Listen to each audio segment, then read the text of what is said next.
Spending this week talking about what's going on in Washington, D.C., especially with Adam Schiff's committee, the Intelligence Committee, and what they're doing to the United States Constitution. Now, let me give you a step further. It's been a busy morning for me, as you can imagine. If you watch the news at all, it's been a busy day so far. And if you're seeing a tape delayed, I will assure you by the time you're watching it, even if you're listening tonight, it'll have been a busy afternoon. Having said that, let me be very clear on something here.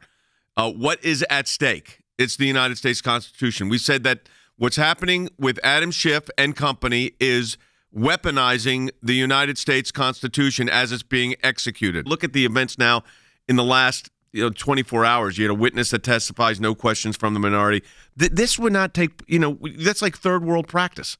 Absolutely. So I think it's very, very clear by way of background to note that every single thing that the president did, including the entire context of the transcript of the phone call between President Trump and the Ukrainian president, were well within the president's constitutional powers within the meaning of Article 2 of the United States Constitution. No question, yep. So he has an obligation to take care that the laws are faithfully executed, in the United States, and he also has an obligation to make sure that the United States complies with our mutual obligation with Ukraine pursuant to our treaty obligations.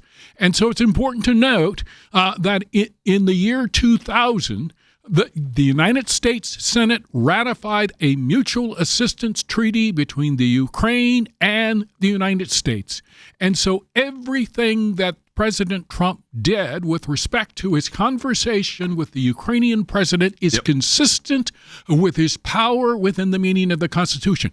Nonetheless, the Democrats are attempting to essentially criminalize the president's constitutional exercise of his powers. Ukraine had been rife with corruption. Their previous administration had been accused of secretly actually cooperating with the Russian government. Earlier this year, Congress voted a package in that gave them, combining the Department of Defense and the State Department, almost $400 million in aid.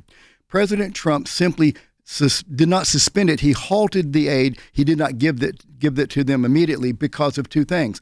President Zelensky was inaugurated in May in Ukraine. Right. The president said he wanted to do two things, and it's so prudent and it makes so much sense in light of the background. He wanted to establish a personal relationship with the new president and basically wanted to do with Ukraine what Reagan did with the Russians, and that is Zelensky ran, I'm going to clean up the corruption. We're going to get rid of the swamp, as he called it. And the president wanted to make sure that this was actually happening before we give them $400 million in aid. The president had the constitutional authority to get this investigation going, to find out, to uncover corruption. And as far as holding aid back, I think what Wes said is absolutely correct. The president was well within his authority in light of the situation, because you make these decisions based on the situation on the ground as it exists.